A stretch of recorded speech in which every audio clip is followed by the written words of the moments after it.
Have you ever heard a new song and thought it sounded familiar? That might be because it is. Sampling is the creative art of cutting and pasting audio, and it's been used to create hits for decades. That catchy melody in Drake's Hotline Bling? It's a Timmy Thomas sample from 1972. And the horns in Beyoncé's Crazy in Love? That's a Shy Light sample, also from the 70s. Sampling has influenced every genre of music, from hip-hop to dance, and it's become this global industry where producers can buy and sell sounds online to use in their own work. Top Latin pop producers Andrés Torres and Mauricio Rengifo make and use samples to create global hits, most notably this song. Despacito, quiero respirar tu cuello despacito. We went to LA to check out how they use these snippets of audio samples to build a song. This is cute. Oh my gosh, look at this little backyard. Welcome. Hi. Are you ready? Yeah, I'm totally ready. We started with a guitar. Yeah. And then we just found the quickest drum we can find.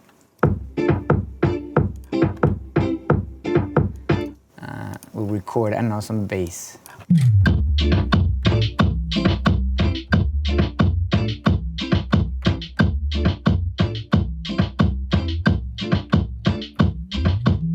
Then with this, you can already start to write a song. Mm-hmm. And then you probably will add more stuff and make sections and make all that. But this took us 10 minutes to build.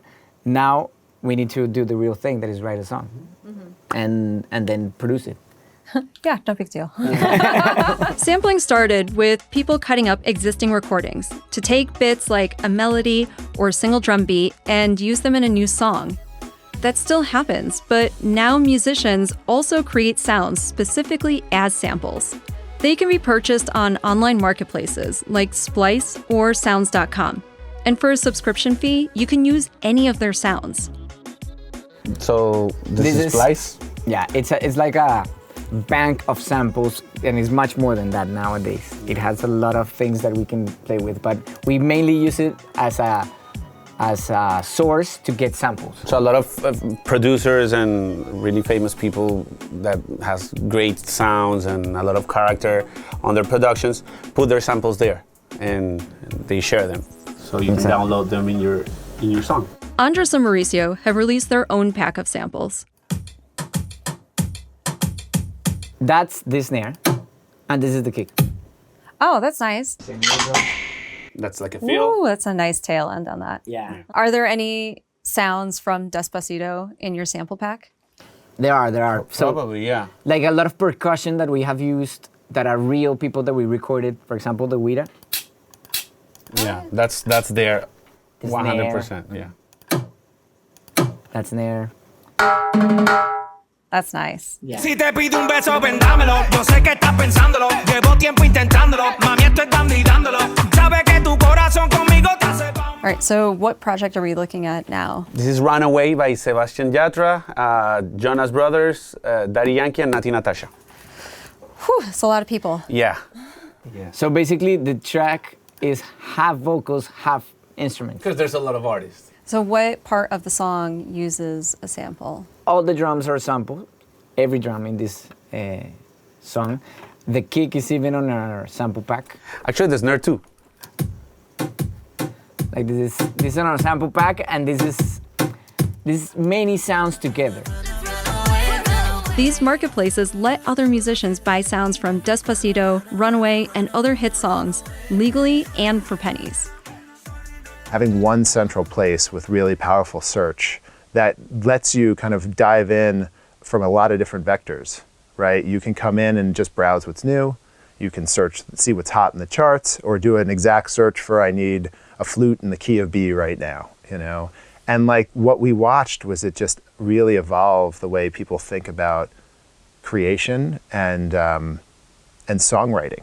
Before these marketplaces, samples were usually created by taking clips without permission. But that can land artists in hot water, including Vanilla Ice. So, my lawyers handle all the stuff. I haven't talked to Queen or anything. It's no big deal. All it is sample by David Bowie and Queen. Let's kick it. Ice, ice, baby. back then, if you really wanted to clear something when you pulled it from a track, it could never get done. People would try to extract it from the sound where they heard it and hope no one notices and release their track, and if they're successful, get sued. This library is made so that you can do what you want with it and not worry about that. And you know, that to me is like when you see a #1 song using it, you're like, wow, this is amazing. So if you buy a sample on Splice, that's it, it's yours to use. Yeah, I mean, there's like, in your works, you don't have to do any attribution. It's yours to use, royalty free. That's the key, that's the term, royalty free. There's like, you know, minor things like you can't just resell the sample and things like that. But in your commercial works, you are good to go. Have you guys heard any songs that have used sounds from your Splice pack? We have heard a lot of drums being used, and You actually send me a song, Why Don't We? They used our one guitar from our sample, but they tweaked it, and the song is really awesome. Met a late night last night at a party in the hills.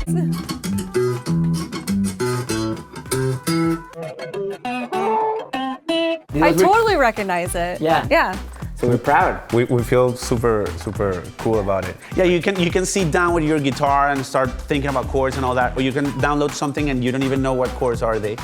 And it doesn't matter. But you start singing to it. You have the samples, you have the plugins, now you have everything. Sample marketplaces are beneficial for musicians on both ends. They provide instant and legal access to millions of sounds, and have also become a way for more established artists to make money. Producers like Andrés and Mauricio get paid in advance to make sample packs for Splice, and again when someone downloads one of their sounds.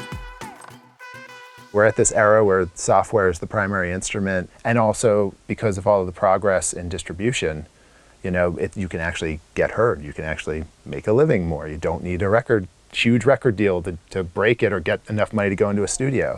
The most important thing, if you go a little deeper than music, is that it's equal. And that's the way art should be. To do music production, it was very expensive and very difficult to get stuff. That computer wasn't enough. No. You needed a lot of stuff. Now, if you can get a computer, that is already expensive. But once they get it, they have access to the same things that we have. And everybody can do the same quality of music, and that, for me, is the world evolving and being a better place for art.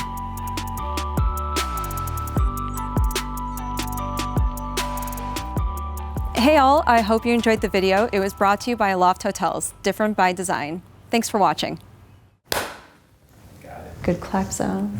Sample it.